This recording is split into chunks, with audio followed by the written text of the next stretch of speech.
요한복음 1장 1절에서 5절입니다. 같이 읽겠습니다. 태초에 말씀이 계시니라. 이 말씀이 하나님과 함께 계셨으니 이 말씀은 곧 하나님이시니라. 그가 태초에 하나님과 함께 계셨고 만물이 그로 말미암아 지은 바 되었으니 지은 것이 하나도 그가 없이는 된 것이 없느니라. 그 안에 생명이 있었으니 이 생명은 사람들의 빛이라. 빛이 어두움에 비치되 어두움이 깨닫지 못하더라. 아멘. 아멘.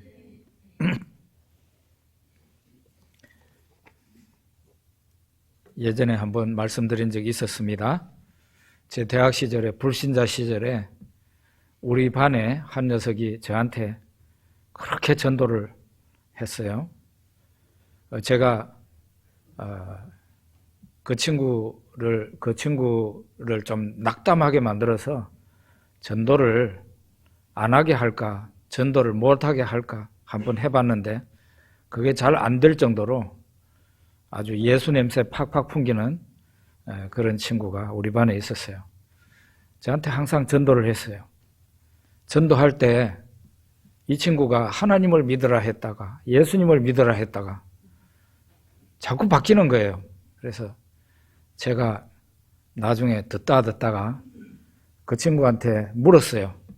야, 너희 기독교인들은 예수를 하나님이라고 믿는 거냐? 하고 물었어요. 그랬더니 그렇다 그러더라고요. 그래서 제가 그때 알았습니다.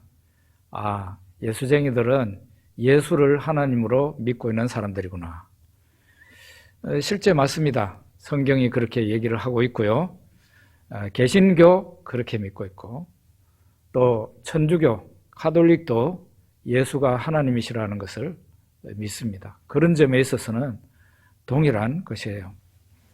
그래서 나는 예수 믿습니다. 나는 교회를 다닙니다 하면은 그 사람이 이단이 아닌다 하면은 그 사람은 예수를 하나님으로 믿고 있는 사람이다.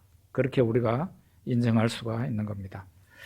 오늘 이 본문에 우리가 읽었잖아요. 거기에 보면은 태초에 말씀이 계셨다. 그 말씀이 하나님과 함께 계셨다. 그 말씀이 곧 하나님이시다. 그렇게 얘기를 했어요. 그로 말미암아 모든 것이 지음이 되었고 이 세상에 있는 것 어느 하나도 그가 없이는, 그러니까 말씀이 없이는 된 것이 없다. 그 말씀이 바로 창조주시라는 거죠. 말씀 안에 생명이 있었고 그 생명이 사람들의 빛으로 이 세상에 오셨는데 자기 땅에 왔는데 자기 백성이 영접지 아니하였으나 영접하는 자 곧 그 이름을 믿는 자들에게는 하나님의 자녀가 되는 권세를 주셨다. 그랬습니다. 그 말씀이 바로 예수 그리스도다. 성경은 그렇게 말을 하고 있죠. 요한복음 2장에 보면은 아까 이재근방 얘기한 건 1장이고 2장에 보면 예수님이 갈릴리 가나라는 곳에 가셔서 거기에서 혼인잔치에 참석하신 것을 보게 됩니다. 그 혼인잔치에서 물이 포도주가 되는 변화를 예수님께서 일으키십니다. 그 집에 놀랍게도 그 혼인잔치에 포도주가 있어야 유대인의 혼인잔치가 되는데 포도주가 중간에 떨어졌으니까 얼마나 난처한 일이 생긴 겁니까? 예수님 모친이 예수님에게 그 사실을 알리고 예수님께서 그 집에 있는 하인들에게 가서 물을 길어다가 저 돌 항아리에다 물을 채워라. 돌 항아리가 6개나 있었는데 그 항아리 한 개가 100리터 내지 120리터 정도 되는 굉장히 큰 돌 항아리입니다. 거기 6개를 물을 가득 채운 거예요. 그 다음에는 예수님이 돌 항아리에 가득 찬 그 물을 길어다가 퍼다가 연회장에게 그 결혼식을 주관하는 자에게 갖다 주라고 하였습니다. 이 물을 퍼가지고 연회장에게 갖다 주는 그 사이에 물이 포도주가 된 것입니다. 연회장이 그 포도주를 맛보고 난 뒤에 이야, 어디서 이렇게 좋은 포도주를 가지고 있는가 보통 사람들은 처음에는 좋은 걸 내놨다가 나중에 가면은 시원찮은 포도주로 바꾸는데 당신은 점점 가면서 좋은 포도주를 내고 있구나, 그런 말을 했어요. 물이 포도주로 변화가 되는 그런 기적을 예수님께서 일으키셨는데 이거 역시 성경에서 분명히 말을 하는데 표적이라 그랬습니다. 표적이라는 것은 의미가 있는 기적이라는 거예요. 이 물이 포도주가 되는 이 기적을 예수님께서는 무슨 의미를 가지고 무슨 생각을 가지고 이 표적을 나타냈는가요? 이 기적은 예수님이 누구인지를 보여주는 거예요. 예수님이 바로 물을 포도주로 순식간에 변화를 시킨 것처럼 사람의 마음을 순식간에 변화시키는 분이라는 것을 우리에게 가르쳐 주는 거예요. 중생, 거듭남, 여러분 우리가 기독교인이라면 기본적인 지식에 속하죠. 하나님의 영이 내 안에 들어서서 나를 새로 낳으시는, 그걸 바로 중생이라 그래요. 조직신학을 공부해 본 사람들은 아시겠지만 이 중생 거듭남이라는 것은 순간적인 것입니다. 순간적이에요. 성령의 순간적인 역사예요. 우리는 표면적으로는 사람이 1년, 2년 예수 믿으면서 점점 변화되는 것 같지만 성령께서 내 안에 들어오셔서 나를 하나님의 자녀로 변화시키는 것은 순식간에 순간적으로 되는 일이라는 거예요. 이게 바로 성령의 거듭남의 역사입니다. 예수는 어떤 분이냐? 물을 포도주로 변화시키는 것처럼 사람을 아주 매력적인 사람으로, 하나님 앞에 아름다운 사람으로 변화시키시는 분이라는 걸 우리에게 보여줍니다. 그리고 요한복음 3장에 보면은 니고데모라는 사람이 예수님께 찾아오는데요. 이 사람은 바리새인이었습니다. 바리새인은 어떤 사람들이죠? 율법을 행함으로 구원을 받는다. 율법을 행함으로 하늘나라에 들어간다. 그런 믿음을 갖고 있는 사람들이었어요. 그 사람이 바로 니고데모인데, 니고데모가 예수님께 나왔을 때 예수님께서 뭐라고 그러십니까? 사람이 거듭나지 아니하면 하나님 나라를 볼 수 없느니라. 사람이 거듭나지 아니하면 하나님 나라를 볼 수 없대요. 그리고 또 재차 말을 하기를 사람이 물과 성령으로 거듭나지 아니하면 하나님 나라에 들어갈 수 없다 그랬어요. 분명히 성령으로 거듭난다는 것을 말씀하고 있습니다. 거듭남이라는 것은, 사람이 거듭난다는 것은 사람의 노력으로는 안 되는 일이에요. 성령 하나님의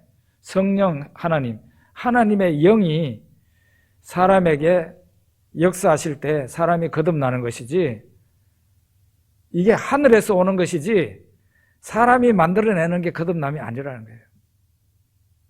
지금도 주일학교에 열심히 선생님들이 가르치고 있습니다만은 성령이 역사하시지 않으면은 말짱 도루묵입니다. 말짱 도루묵.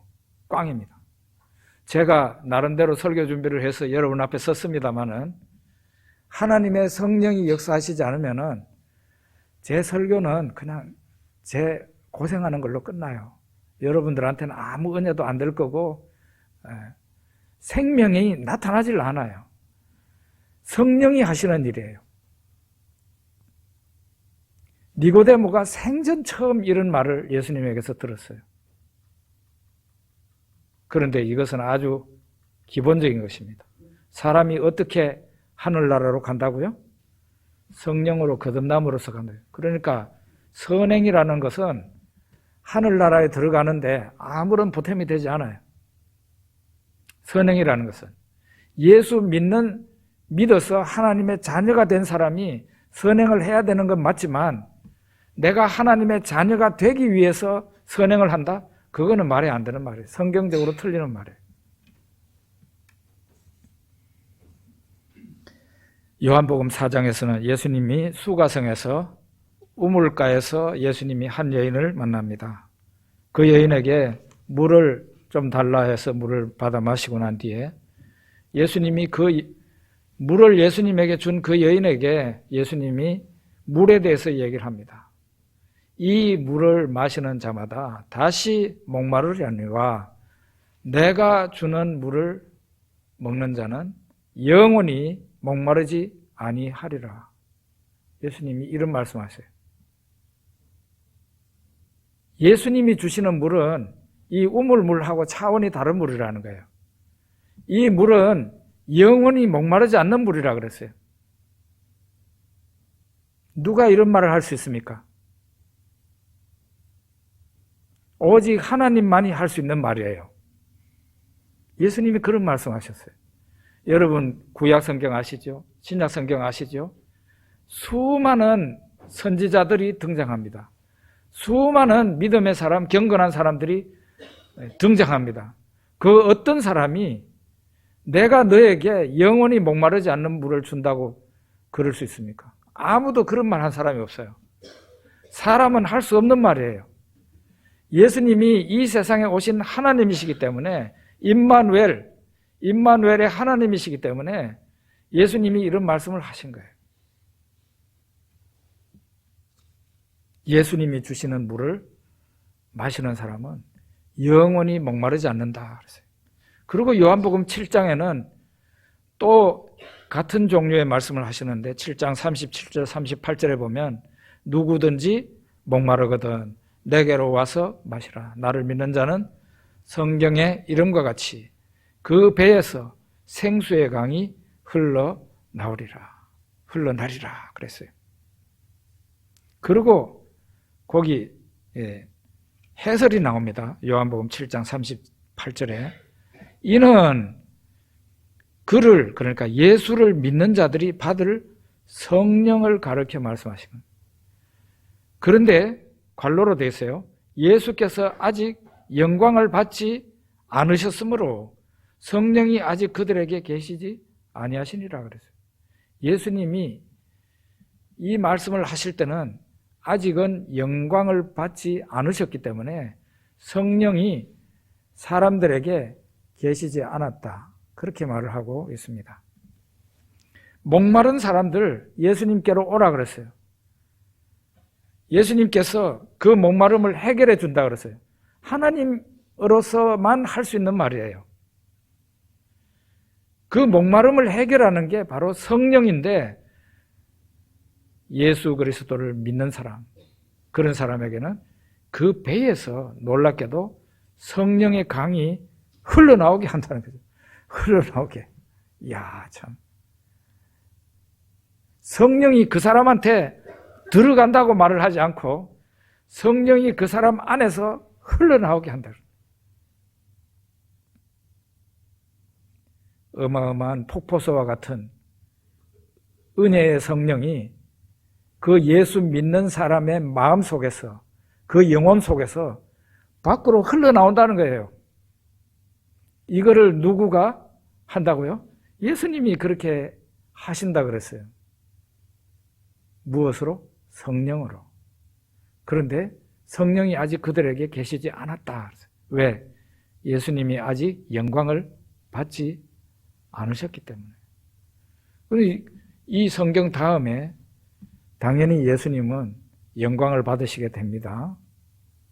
예수님이 십자가를 지시고 죽으신 후에 3일 만에 부활을 하시고 지상에서 40일 계시다가 40일 후에 예수님이 승천을 하시는데 여러분 가만히 성경을 읽어보세요.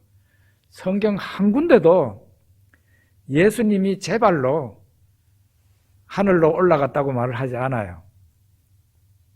하늘로 올리우셨다 그래요. 올리우셨다. 올리우셨다는 게 무슨 뜻이에요? 예수님은 수동적이었다는 얘기예요. 하나님 아버지께서 저 하늘에서 예수님을 끌어올려 주신 거예요. 올려주신 거예요. 그래서 하나님 보좌 우편에 그리스도의 자리에 앉게 하신 것이죠. 이렇게 됨으로써 예수님이 영광을 받으신 것이 되는 겁니다. 영광을 받으셨으니까 어떤 일을 하시겠어요?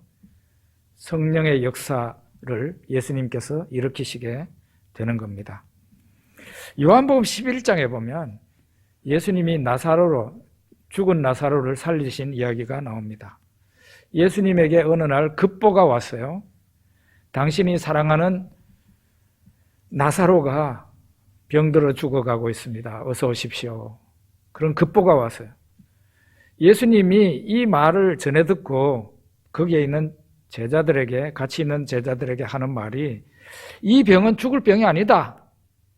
하나님의 아들이 이로 말미암아 영광을 받게 하려 하심이라 합니다. 이 병은 죽을 병이 아니고 이 일로 인해 가지고 하나님의 아들이 영광을 받게 된다 그랬어요. 그러고는 그 계시던 곳에서 이틀을 더 계시다가 이제 이틀 지나고 난 뒤에 제자들에게 나사로한테로 가자 그랬어요. 나사로를 깨우러 가자 그랬어요. 그러니까 제자들이 오해를 하죠.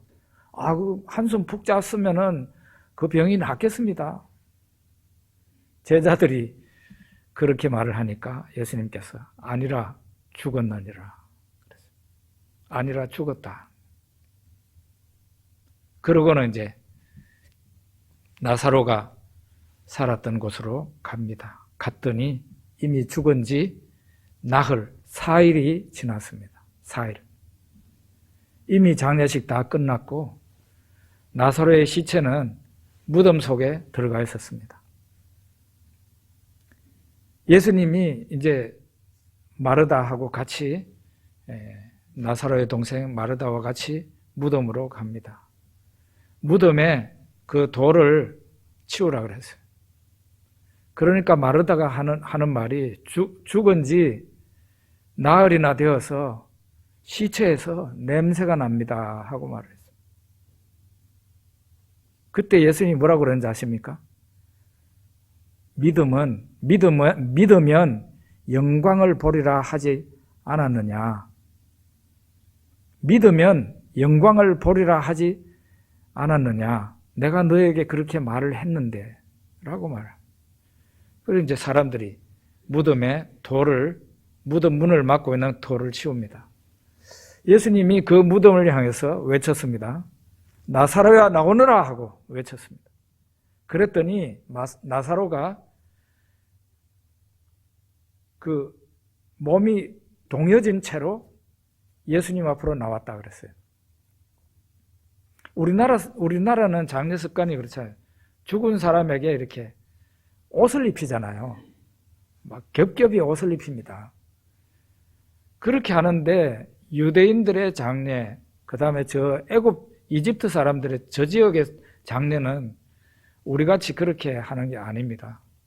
말하자면 좀 긴 붕대를 가지고 칭칭 이렇게 돌려 감는 겁니다.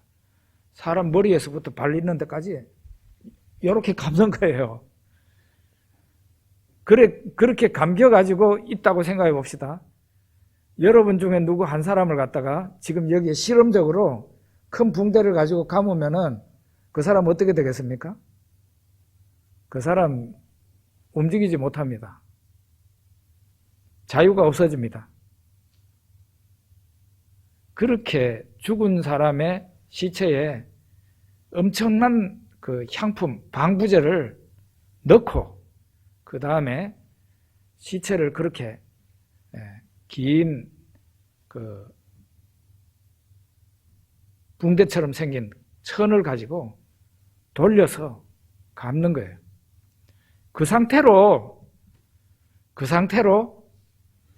나사로가 예수님 앞에 나왔어요. 저는 상상을 해볼 때 진짜 재미있는 거예요. 나사로가 걸어서 나온 게 아닙니다. 걷지 못해요. 나오라 하니까 이동을 해서 딱 나왔는데 그 몸이 동여진 상태에 있었다. 그래서 예수님이 사람들에게 풀어놓아 다니게 하라 그랬어요. 무덤에서 먼저 풀고 난 뒤에 나온 게 아니고 나오고 난 뒤에 풀었어요. 성경에 정확하게 나와 있습니다. 이것이 무엇을 보여주는 겁니까? 이건 역시 표적입니다. 뭘 보여주는가 하면은 예수님이 곧 사람이 아니라 예수님이 하나님이시라는 것을 보여주는 거예요. 죽은 지 나흘이 되어서 이미 나사로의 영혼은 저 세상에 가 있습니다. 그런데 저 세상에 간 사람을 갖다가 현세로 다시 불러낸 거예요. 하나님만이 할 수 있는 일을 예수님께서 거기에 있는 모든 사람들에게 나타내심으로 인해서 하나님의 아들로 영광을 받으시게 하는 거예요. 이 병은 죽을 병이 아니다. 하나님의 아들로 영광을 받으시게 하려는 거다. 바로 그거예요. 영광을 받으신다는 게 뭔가 하면은 이분이 사람이 아니네. 이분이 하나님이시네. 그렇게 사람들이 말하게 한다는 거예요. 영광 받는다는 게 그런 뜻입니다. 예수님은 이렇게 성경에 수많은 예수님의 기적을 나타내셨는데, 능력을 나타냈는데요. 그 능력이 사람으로서 행할 수 있는 능력이 아니라 오직 하나님만이 하실 수 있는 능력을 계속 다른 방법으로 보여주신 거예요. 그러니까 예수님이 하시는 말씀도 그렇고 예수님이 가시는 데마다 항상 예수님의 능력은 따라다녔어요. 왜? 그가 하나님이시기 때문에 하나님만이 할 수 있는 일이 예수님에게서 나타난 거죠. 예수님은 이렇게 죽은 사람을 살리는 그런 정도만 하시는 게 아니라 요한복음 10장 18절에 보면은 예수님 자신의 생명을 자신이 내줄 수 있는 권세도 있고 자신의 생명을 다시 찾을 수 있는 권세도 있다고 그랬어요. 무슨 권세요? 예수님 자신이 자기 목숨을 내줄 권세도 있고 그 목숨을 다시 찾을 권세도 있다고 그랬어요. 무슨 얘기인지 아시겠죠? 그러니까 예수님 십자가는 예수님이 십자가에서 죽으실 때 예수님 그 십자가의 죽음은 무능해서 죽은 십자가가 아니고 예수님이 부활하시기 때문에 죽으신 십자가였어요. 매우 당당한 죽음이죠. 자발적인 죽음이죠. 자신의 부활을 확신했기 때문에. 왜냐하면 자기 목숨을 포기할 수도 있지만 그 포기한 목숨, 죽은 목숨을 다시 찾을 수 있는 권세도 있다고 그러셨잖아요. 그래서 예수님이 십자가에서 죽으실 수가 있었던 겁니다.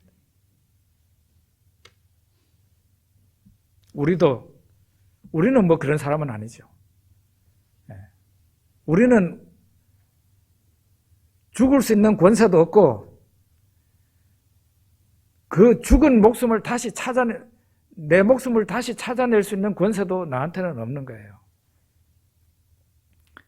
그래서 사람이 자기 생명을 자기가 무슨 권세가 있는 것처럼 포기하는 건 잘못된 겁니다. 하나님만이 하시는 거죠. 그리고 죽은 목숨을 다시 찾아서 부활하는 것도 사람으로서는 할 수 없는 거죠.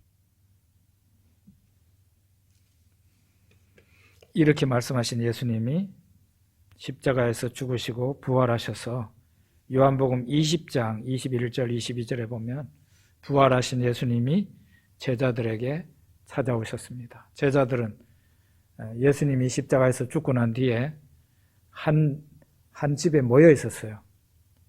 무서워하면서 두려워하면서 예수님을 죽인 그 사람들이 자기들을 붙잡아가서 죽이지 않을까 싶어서 한 곳에 모여가지고 있었어요.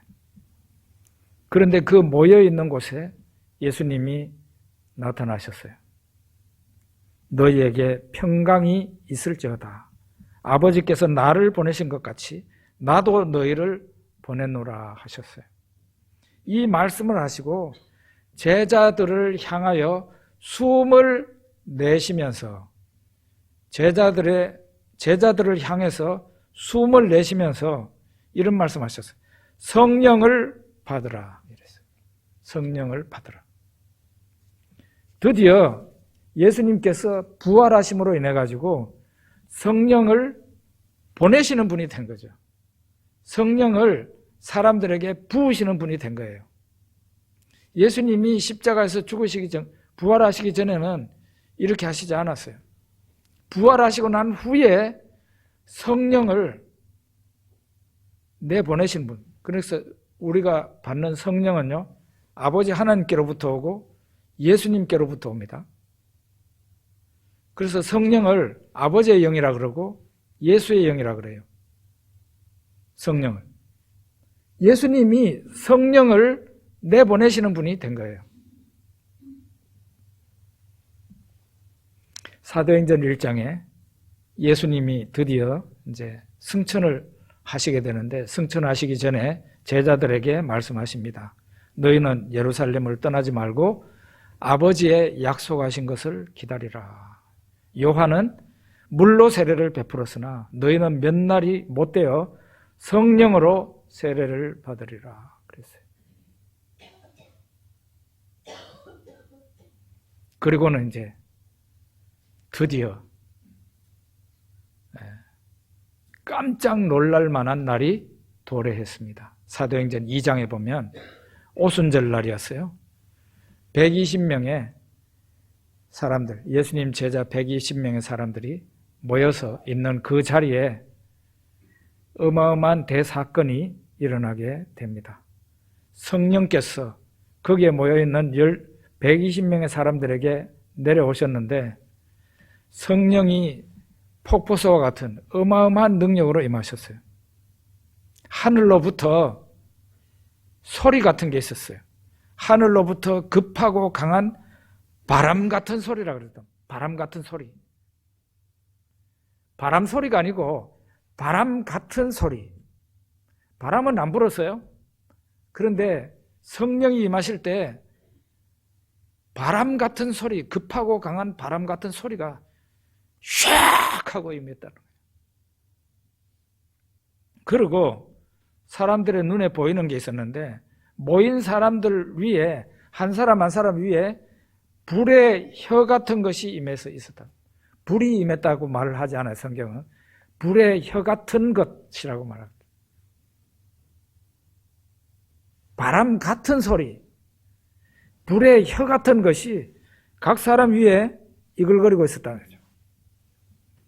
그러면서 거기에 모인 사람들이 제각기 다른 말이 입에서 튀어나오기 시작했어요.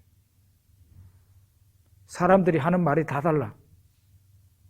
똑같은 유대인들인데 그 유대인들이 다른 말을 하기 시작했다는 거죠. 그러니까 이런 것들이 순식간에 일어난 일이에요. 오순절날. 오순절날 일어난 성령의 놀라운 세례입니다. 이걸 누구가 한 거예요? 누구가 오순절날 이 120명의 사람들에게 성령을 내리신 겁니까?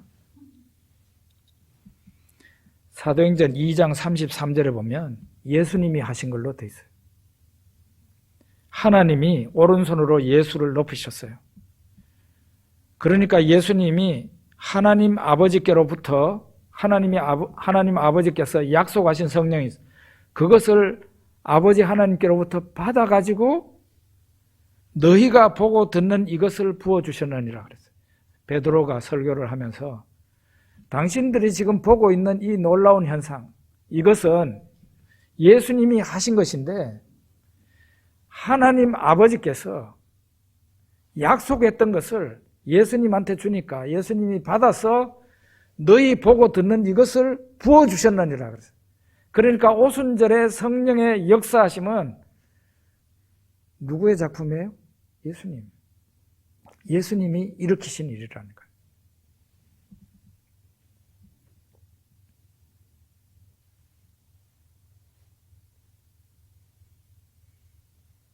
그래서 예수를 곱게 믿던 사람들이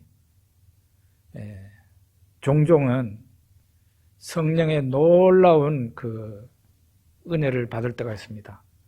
그 사람 보면은, 그런 사람 보면은요, 당연히 체험하는 본인이 쇼크에 가까운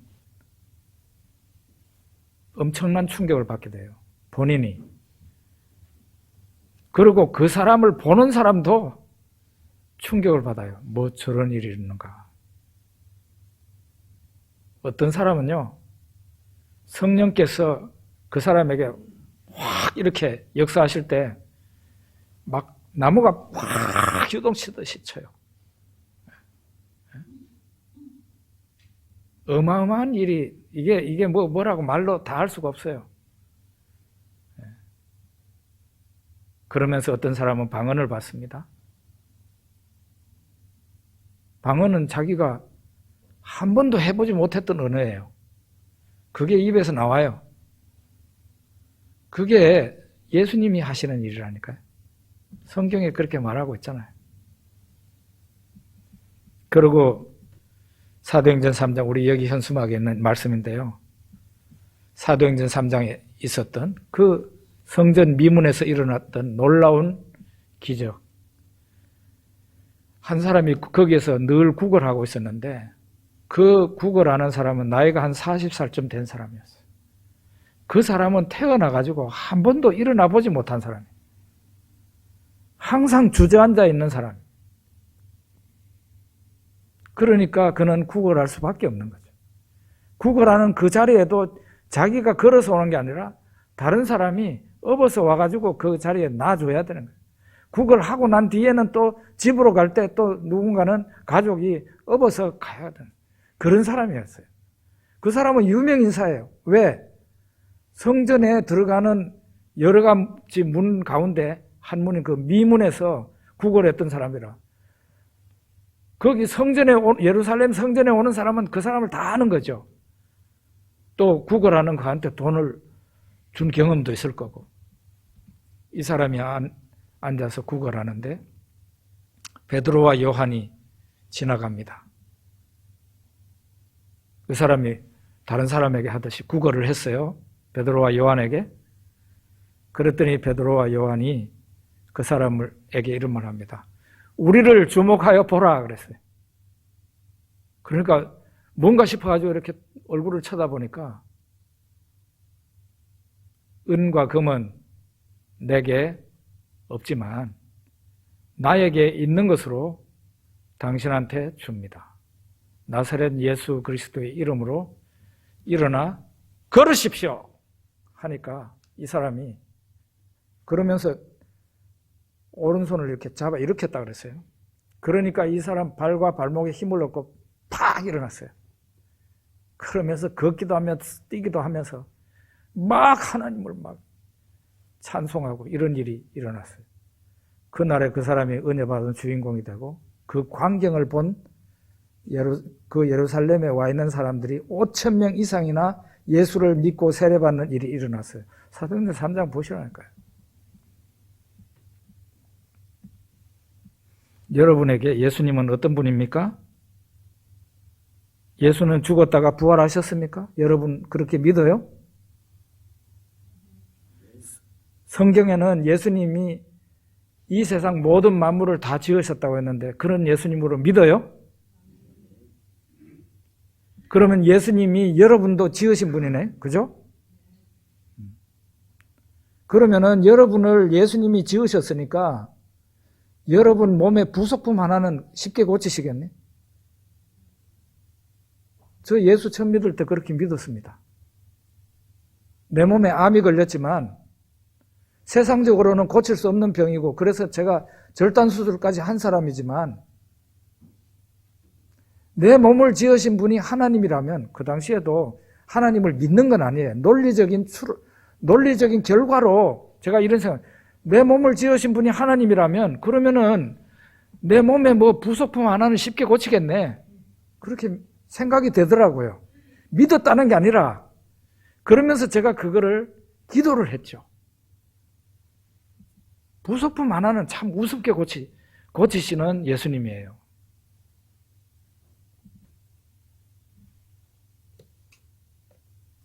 예수님은 나를 성령으로 거듭나게 하시고 나의 배에서 생수의 강이 흘러나오게 하시는 그런 예수님이에요. 나의 불치병을 능히 치료하시는 분이에요. 나의 온갖 어려움을 해결하실 수 있는 그런 분이에요. 그렇게 하기를 원하시는 분이에요. 없는 것을 있게 하고 있는 것을 없게 하실 수 있는 예수님이 바로 전능하신 하나님이란 말이에요. 그걸 성경이 말하고 있어요.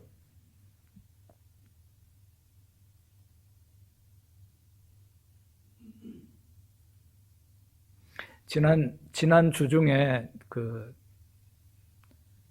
저녁 기도회 때 제가 주로 설교한 내용이 있습니다. 제 고백과 같은 설교를 했습니다.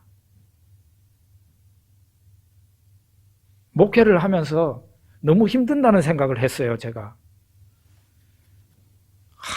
교회가 좀 교인 숫자가 많고 헌금이 좀 많으면 정말 멋진 사역을 할 수 있을 텐데 그런 생각을 하는 거죠.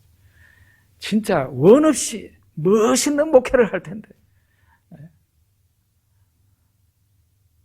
우리 교회가 내 멋있는 목회를 펼치기에는 교회가 너무 작다. 헌금 능력도 그렇게 안 된다. 내 처지와 형편이 뭐 가진 게 있어야 뭘 해보지. 이런 생각을 했는데 구약 성경을 읽다가 사무엘하 8장을 읽다가 되게 그냥 센 성령의 방망이로 내가 두들겨 맞았어요.